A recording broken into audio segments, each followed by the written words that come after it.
It began with a laugh so sharp that it cut the clatter of plates and the low piano into something brittle. He laughed as if the room owed him quiet by virtue of his balance sheet, and the laugh hung like a verdict.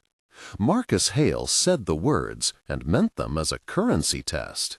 He said them loud enough to color the rest of that night. $1,000 if you serve me in French. The challenge landed like a coin on a glass table and made everyone look at Elena Rivera the way people look at a sketched page when the ink begins to bleed a secret. In that one sentence, a power had exposed itself, and a fault line in how dignity was priced. The dining room smelled of butter and verbena and something metallic from the polished silver. Crystal glasses threw crosshairs of light across a marble surface. Marcus wore a navy suit tailored so precisely that it seemed to straighten the laughter of the room. He adjusted a cufflink the way a general straightens insignia before a formation. Elena stood by the pass with a tray balanced on one palm, her hair pinned back with fingers that smelled faintly of citrus soap. Around them, an audience of investors, influencers, and city officials sat under warm lamps, their watches and phone cases speaking of markets and margins more than of appetite. Marcus Hale was the kind of man who translated influence into speed. Founder of a chain of luxury venues, board member of a nonprofit, and a donor whose name bought conference rooms and portraits he never had time to inspect, he treated public spaces like auditions for consent. Elena Rivera had worked nights and weekend brunches for 7 years to support her son and her mother. She knew the rhythm of plates, the exact sound a sear made when it reached the edge of perfection, the small honesty in folding napkins. That night she wore her usual server shirt, her badge slightly crooked because she had been handed a child mid-rush just 2 hours earlier. Chef Tomas stood with a towel over his shoulder, watching the exchange from behind the pass. Grace Lynn from PR tightened her jaw and took a breath that smelled faintly of green tea. Senator Caldwell, a patron at the next table, watched with a polite distance that was a posture he had practiced. Each of them was an actor in an instant where reputation and human cost were about to collide. It began as a taunt, a little wager thrown across a table as if language were a showpiece. $1,000, serve me in French. The room giggled in that strained way of people who are used to theater more than truth. Elena smiled politely and moved closer, folding her hands so her tray did not tilt. Marcus pushed the boundary with a line about refinement and about how some people were born with the language of French dining and others with a need to earn their bread. The words landed like a pinch. Guests shifted in chairs, some smiling, some frowning, phones already angling to catch a moment that might become content. Marcus thought of it as a small humiliation, a private joke made public, a demonstration of a hierarchy reinforced by money and taste. He wanted to remind the room who paid for which luxuries, who set the standards. The laugh returned at his table. Elena listened, the kitchen noises a 30-second memory riding the edge of everything.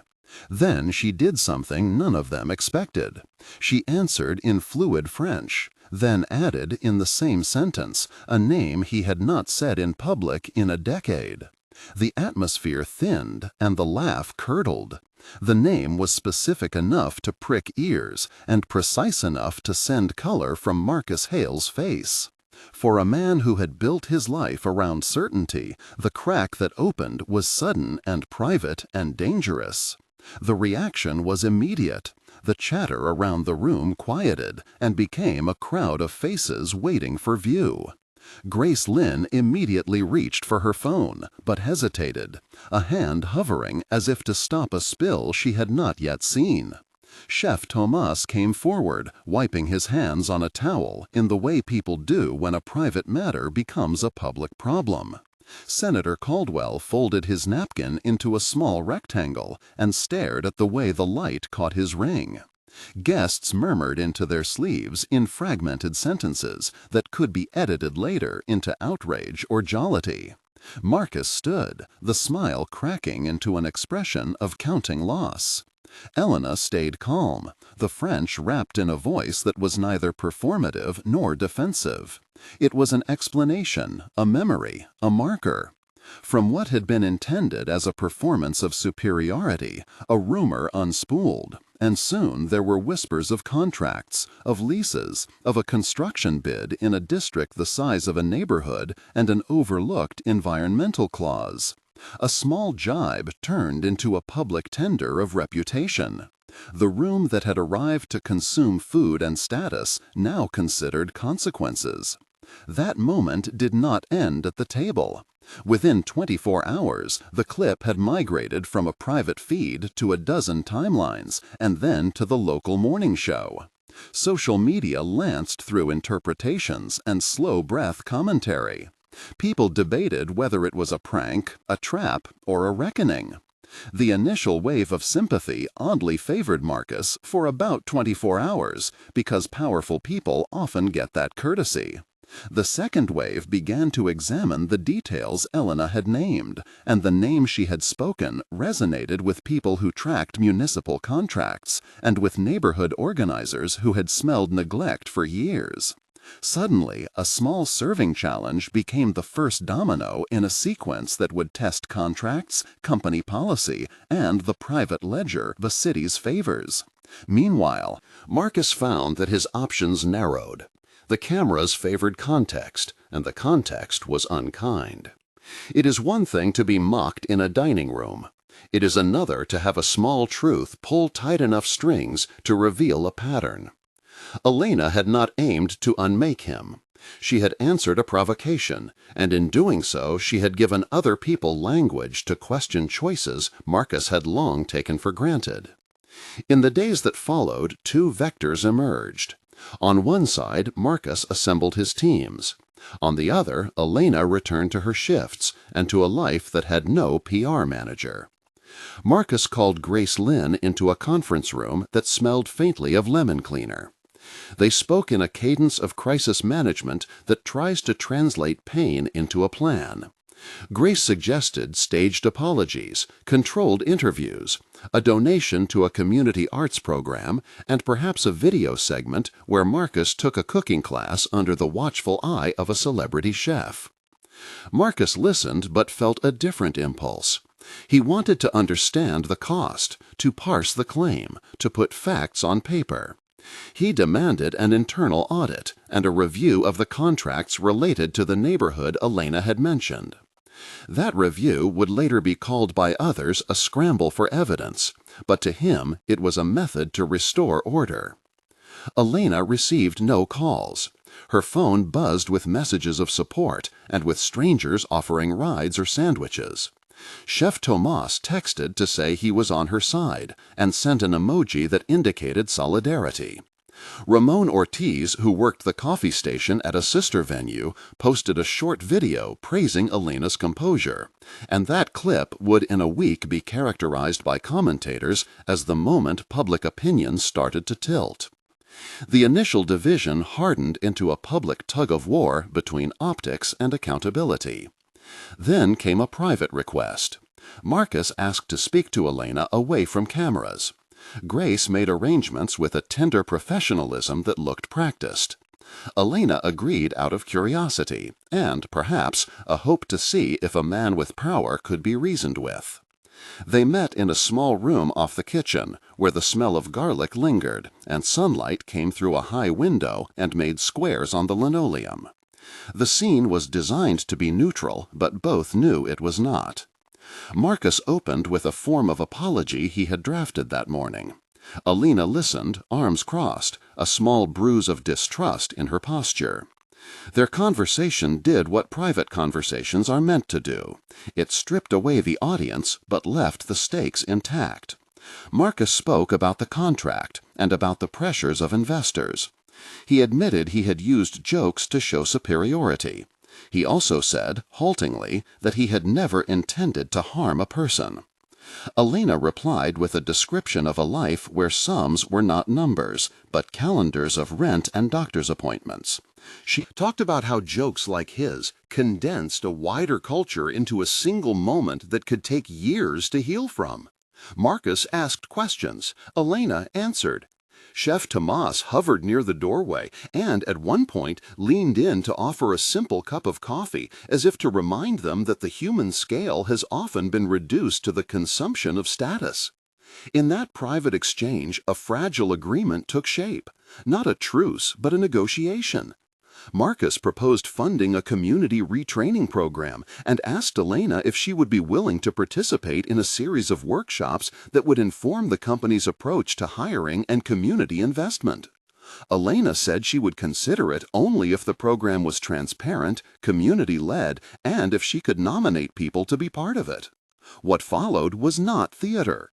Elena, Marcus, and a handful of allies, including Naomi Briggs, who led a local community center, and Dr. Priya Nair, who specialized in workforce reintegration, sat at a table with charts and coffee. The room was full of textures, paper with numbers on it, post-it notes in bright colors, and a box of pastries whose smell suggested that something was being built not only with spreadsheets but with human hands. They sketched curricula and mentoring hours. They argued about indicators of success. Marcus favored audit-ready metrics, while Naomi insisted on narrative measures that would capture dignity. Dr. Nair explained recidivism data and program fidelity in clear terms, using definitions and thresholds so the company could sign a grant agreement without destroying intent. The technical explanation was meticulous.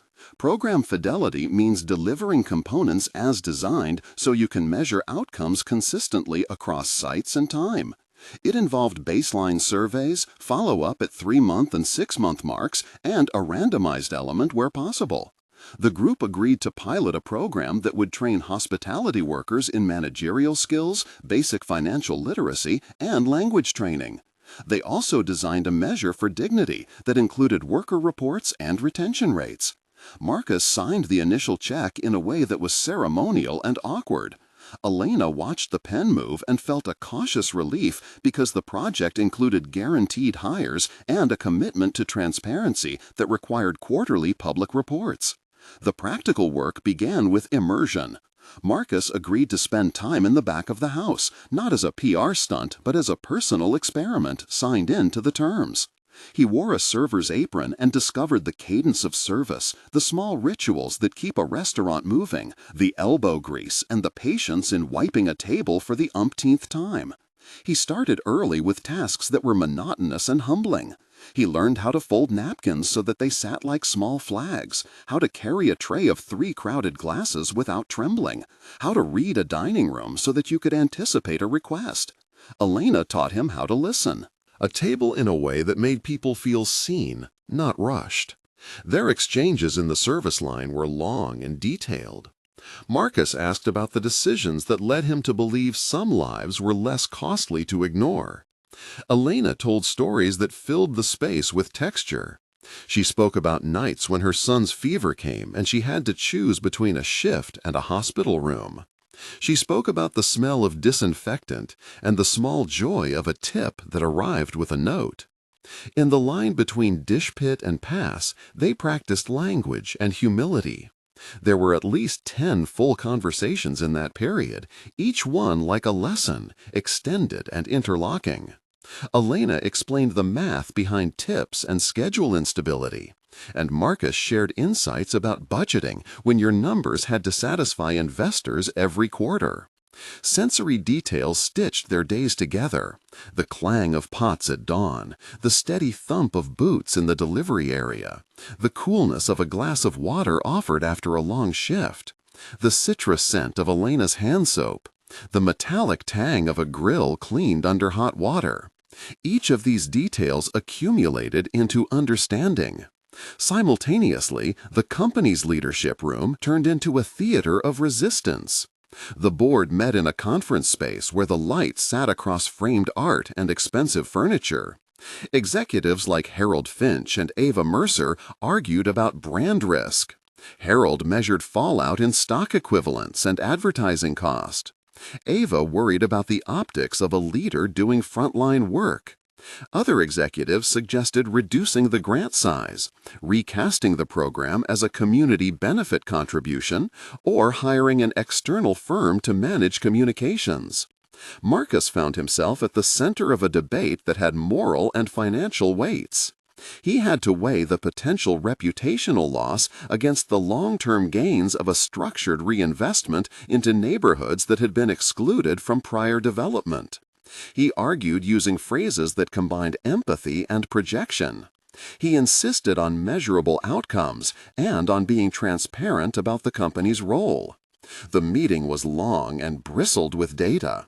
There were at least 12 exchanges where board members pushed back, where legal cautions were raised, and where the concept of restitution was reframed into a strategic plan. Marcus had to articulate what redemption meant for a business.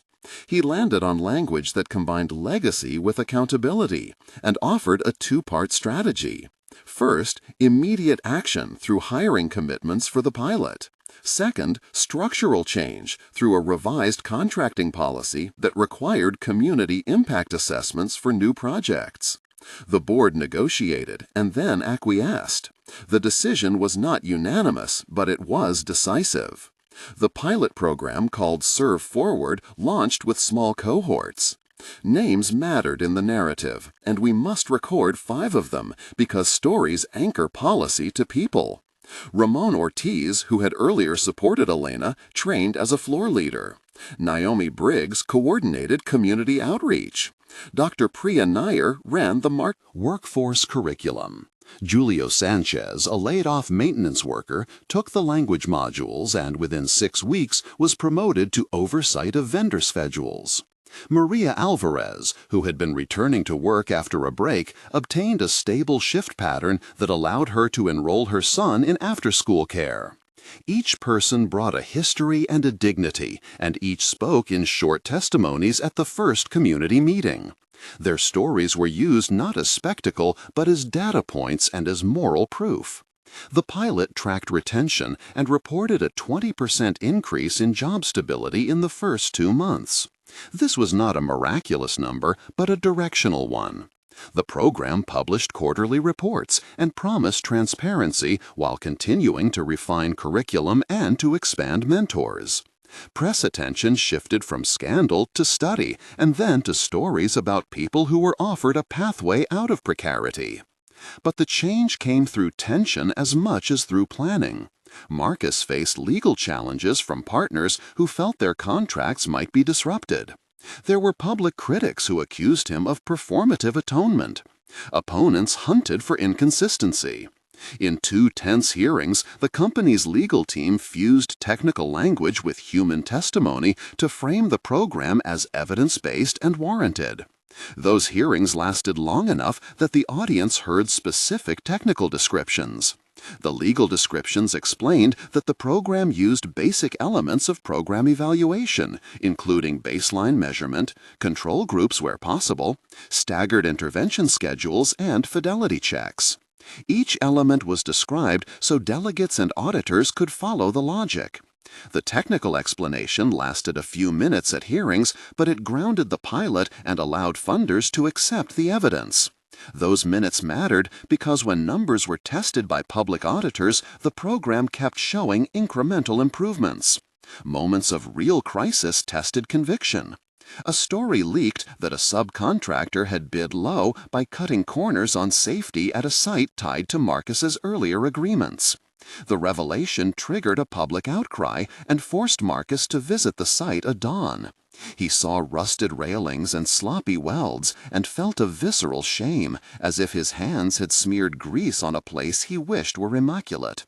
He spoke to workers on site, and one woman named Lila Hernandez told him about the extra hours she put in without overtime. The exchange that followed was heavy and elongated. Marcus apologized not with a prepared script, but by asking how the company could repair the harm, and then committing to funding immediate repairs and to renegotiating terms with the subcontractor while providing support to affected workers. Elena appeared at the site with a thermos of coffee and a dry sandwich, and her presence turned a managerial visit into a community conversation. The tension of that day produced 2 paragraphs worth of pressure and a resolution sketching a roadmap to repair. Those paragraphs of tension were detailed and long and included sensory notes about the air that smelled of oil and metal and the dull light of a late winter morning.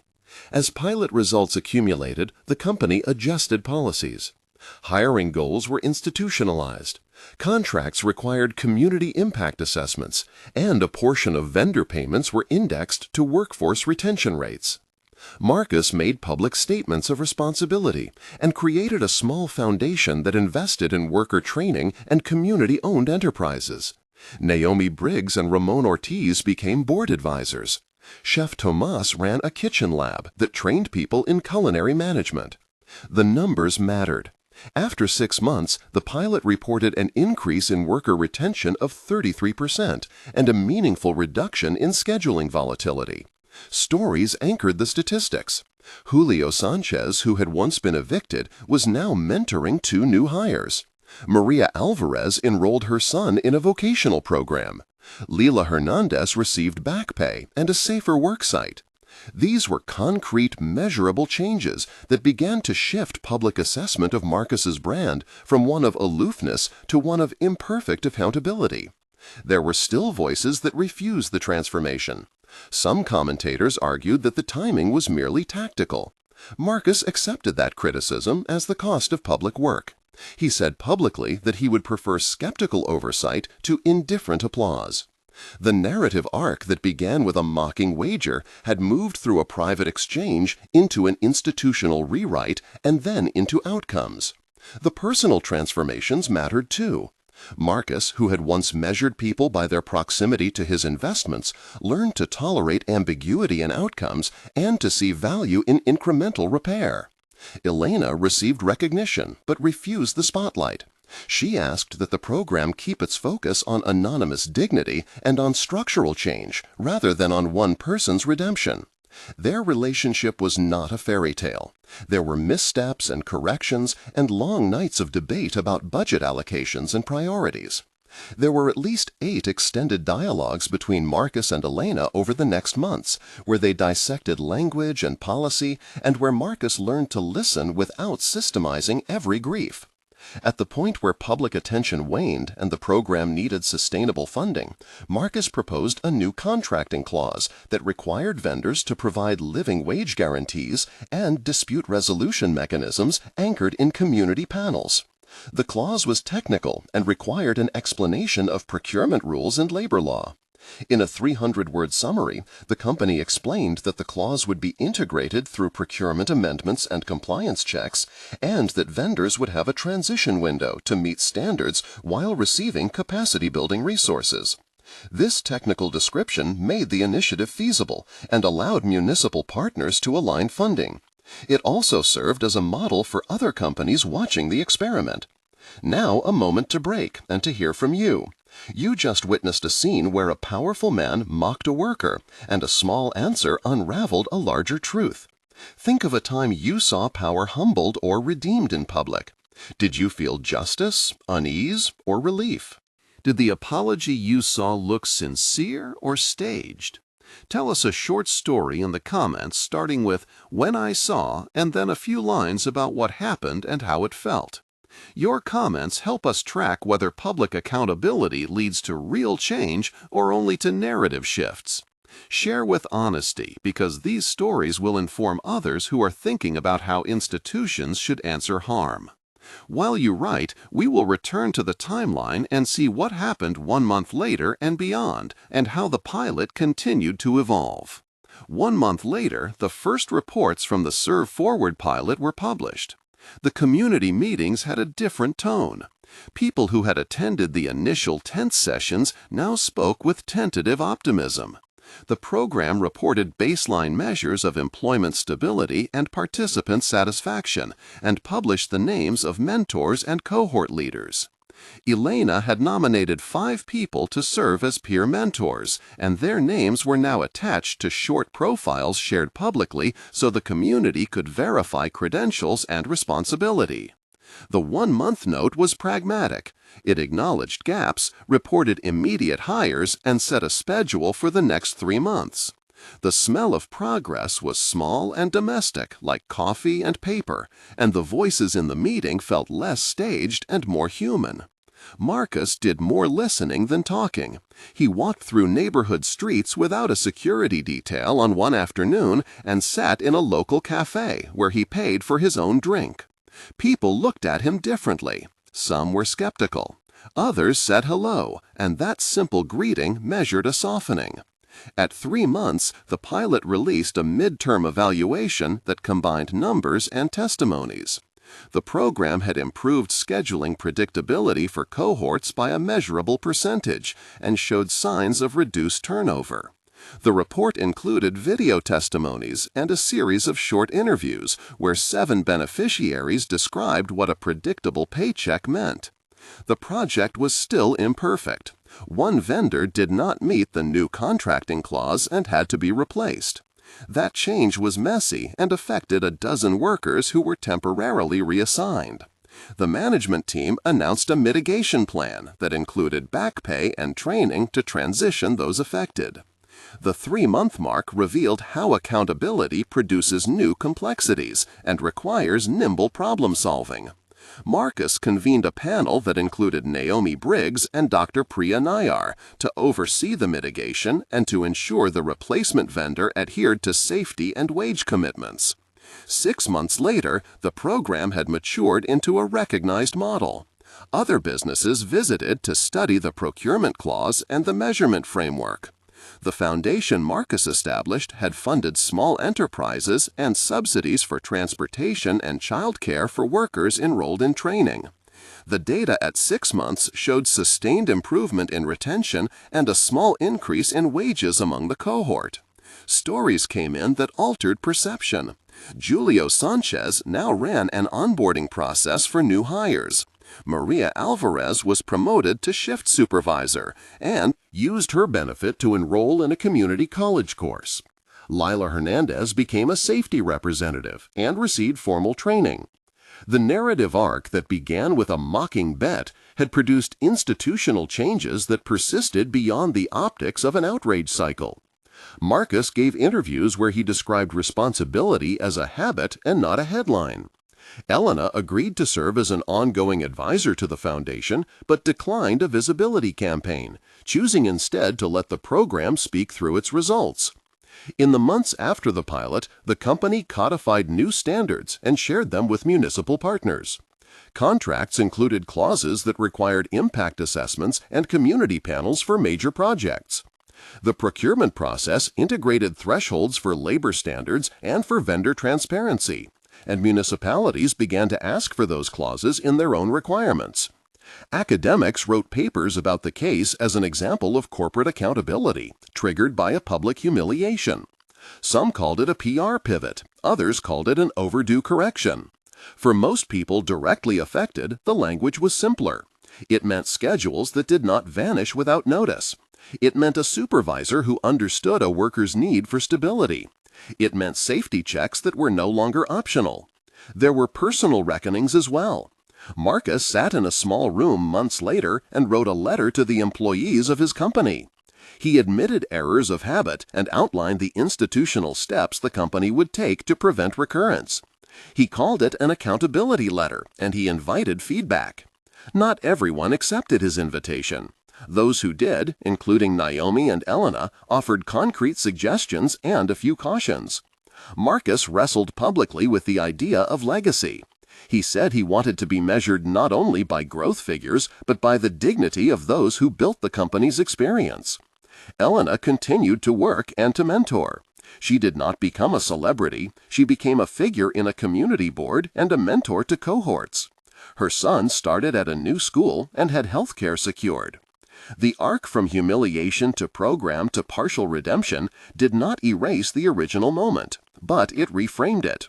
Power still existed, but it now had to negotiate new terms. The story ends not with a tidy moral, but with a question. Marcus still faced critics, and he still had to answer for earlier contracts and choices. The company still had shareholders demanding returns. The program required continued funding, and the city needed to adopt the clauses in its own procurement to scale the effect. Yet the transformation had a texture not present at the start. It was made of numbers and of small human acts. It involved people like Ramon Ortiz and Naomi Briggs and Dr. Priya Nair and Julio Sanchez and Maria Alvarez and Lila Hernandez and Chef Tomas and Elena Rivera. They were named not to be trophies, but to show that systemic change tracks through individuals. Legacy, in this case, was not a plaque on a boardroom wall. It was a set of policies that someone could read, a set of paychecks that did not vanish, a safety standard that prevented harm, and a training program that opened opportunities.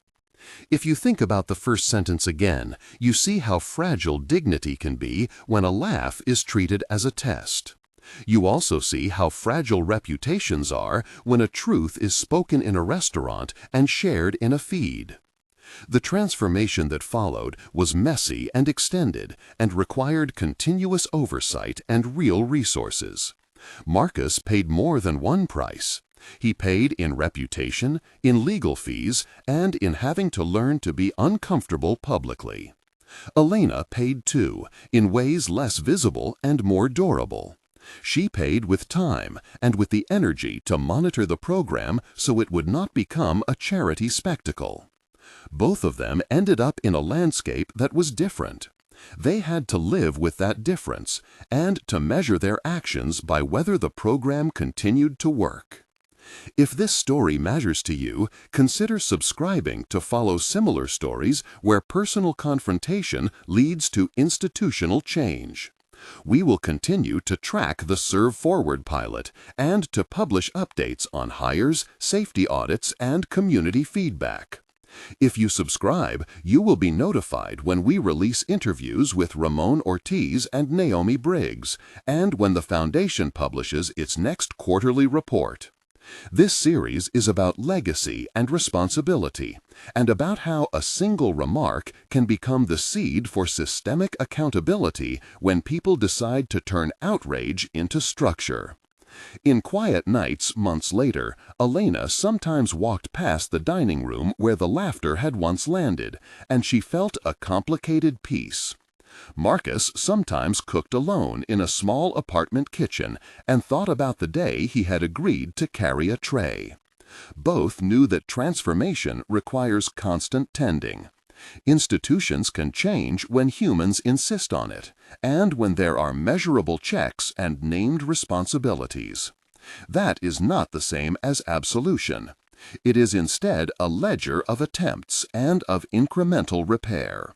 The legacy that might remain from that $1,000 remark would not be a single headline, but a set of practices and a community resource that persisted beyond whoever owned the brand.